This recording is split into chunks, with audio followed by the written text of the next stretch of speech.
स्वागत। आज हम अयोध्या के एक लंबे सफर पे बात करने वाले हैं। मतलब इसके प्राचीन काल से लेकर समझिए आज 2025 में ये शहर कैसा है। हाँ बिल्कुल। हमारे पास कई सारे लेख और शोध हैं और कोशिश यही रहेगी कि इस पूरी कहानी के जो जरूरी मोड़ हैं, जो बदलाव आए हैं, उन्हें थोड़ा समझें। सही कहा। अयोध्या सरयू किनारे बसा, ये सिर्फ एक शहर तो है नहीं। बिल्कुल नहीं। भारत की जो 7 सबसे पवित्र नगरियां मानी जाती हैं, सप्तपुरी, उनमें से एक है ये। और आस्था, इतिहास, राजनीति सब कुछ यहाँ आके मिलता है। बिल्कुल। और इसकी जड़ें बहुत ही गहरी और कई तरह की हैं।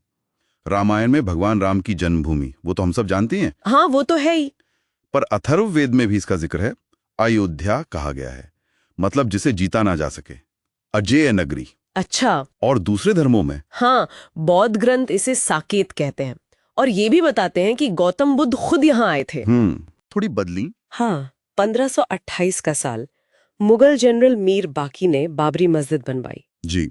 और ये घटना इसलिए और महत्वपूर्ण हो गई क्योंकि वहां जो स्थानीय हिंदू थे, उनकी मान्यता थी कि ये राम जन्मभूमि के पुराने मंदिर की जगह पर बनी है। यहीं से वो विवाद शुरू हुआ जो इतना लंबा चला। हाँ, और देखिए 18वीं सदी से तो हमें इसके लिखित प्रमाण भी मिलने लगते हैं हिंदू मुस्लिम विवाद के। फिर 1855 में वहां पहला रिकॉर्डेड सांप्रदायिक दंगा हुआ। अच्छा। और एक दिलचस्प बात, 1859 में अंग्रेजों ने क्या किया, उन्होंने एक बाड़ लगा दी पूजा स्थलों को अलग करने के लिए। ओह, वो कैसे? मतलब मस्जिद का जो अंदर का हिस्सा था वो मुसलमानों के लिए, हाँ, और बाहर एक चबूतरा था जिसे राम चबूतरा कहते थे, वो हिंदुओं की पूजा के लिए। एक तरह से बंटवारा करने की कोशिश थी। लेकिन ये कोशिश क्या बहुत कामयाब रही? मुझे तो नहीं लगता। आजादी के बाद तो मामला और उलझ गया। हाँ बिल्कुल, 1949 में मस्जिद के अंदर वो गुंबद के नीचे रामलला की मूर्तियां मिली। हाँ, ये एक बहुत बड़ा टर्निंग पॉइंट था। जी, इसके बाद वो जगह बंद कर दी गई और फिर शुरू हुई एक बहुत लंबी कानूनी लड़ाई। दशकों तक चली वो लड़ाई। फिर आया 1986 का साल। हाँ, फैजाबाद जिला अदालत का वो आदेश जिसने समझिए माहौल ही बदल दिया। विवादित जगह के ताले खोल दिए गए और हिंदुओं को पूजा की इजाजत मिल गई। जी, लेकिन इससे तनाव बहुत ज्यादा बढ़ गया, बहुत ज्यादा। और इसका अंत हम सब जानते हैं, 6 दिसंबर 1992 को हुआ, जब कार सेवकों ने बाबरी मस्जिद गिरा दी। उसके बाद तो पूरे देश में दंगे हुए थे। हाँ, बहुत दुखद था। 2000 से ज्यादा लोग मारे गए और वो स्थल फिर केंद्र सरकार के नियंत्रण में आ गया। उन घटनाओं का असर तो बहुत गहरा पड़ा देश पर। फिर मामला पूरी तरह से अदालत में चला गया। हाँ, सालों तक सुनवाई चली। फिर 2010 में इलाहाबाद हाई कोर्ट का एक फैसला आया, वो 3 हिस्सों में बंटवारे वाला। हाँ, जिसमें जमीन को रामलला, सुन्नी वक्फ बोर्ड और निर्मोही अखाड़ा, इन तीनों में बांटने की बात कही गई थी। लेकिन वो फाइनल नहीं था। नहीं, बिल्कुल नहीं। सभी पक्ष सुप्रीम कोर्ट गए और फिर आखिरकार 2019 में सुप्रीम कोर्ट का वो ऐतिहासिक फैसला आया।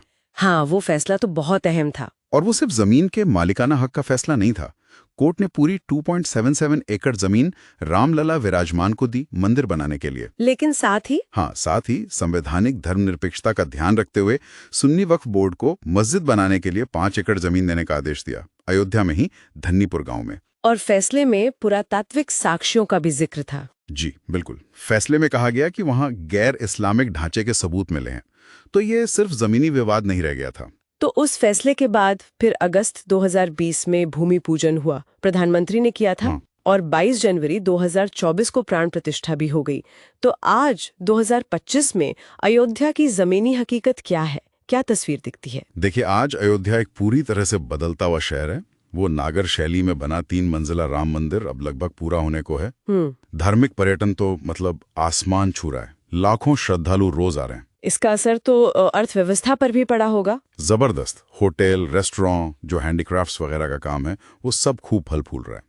हजारों नए रोजगार पैदा हुए, कंस्ट्रक्शन में, टूरिज्म में, इवेंट मैनेजमेंट में। और शहर का इंफ्रास्ट्रक्चर वो भी तेजी से बदला है।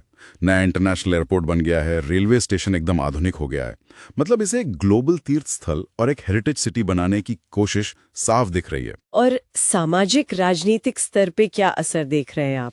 राजनीतिक तौर पर देखें तो जाहिर है ये भाजपा के लिए एक बहुत बड़ी उपलब्धि मानी जाती है, वैचारिक भी और चुनावी भी। सामाजिक स्तर पर प्रशासन और अलग अलग समुदाय सब मिलकर कोशिश कर रहे हैं कि शहर में शांति और सद्भाव बना रहे। खासकर अब विकास और रोजगार के इतने मौके बन रहे हैं। और दुनिया भर में वैश्विक स्तर पर भी इसका महत्व बढ़ा है। ये एक तरह से हिंदू सांस्कृतिक गौरव का प्रतीक बन गया है। जो प्रवासी भारतीय हैं दुनिया भर में, उनका भी काफी जुड़ाव और समर्थन मिला है। तो अगर हम पूरी कहानी को समेटें तो अयोध्या की यात्रा एक प्राचीन पवित्र नगरी से शुरू हुई। हाँ, फिर मध्य युग के टकराव देखे, दशकों लंबी कानूनी लड़ाई देखी, बिल्कुल। और अब 2024-25 में राम मंदिर के भव्य निर्माण के साथ ये एक वैश्विक आध्यात्मिक और सांस्कृतिक केंद्र बनने की राह पर है। बिल्कुल सही कहा। और ये बदलाव सिर्फ अयोध्या शहर तक ही नहीं रुका है। इसका असर भारत की सांस्कृतिक पहचान पर, राजनीतिक बहसों पर, आर्थिक विकास की दिशा पर और यहाँ तक के अलग अलग समुदायों के आपसी रिश्तों पर भी पड़ रहा है, और शायद आगे भी पड़ेगा। और इसी के साथ हम श्रोताओं के लिए एक सवाल छोड़ जाते हैं सोचने के लिए। क्या अयोध्या का भविष्य सिर्फ एक बड़े धार्मिक केंद्र के तौर पर ही रहेगा, या फिर ये शहर भारत में सांस्कृतिक संवाद, आपसी समझ और एक समावेशी विकास का कोई नया मॉडल भी बन सकता है?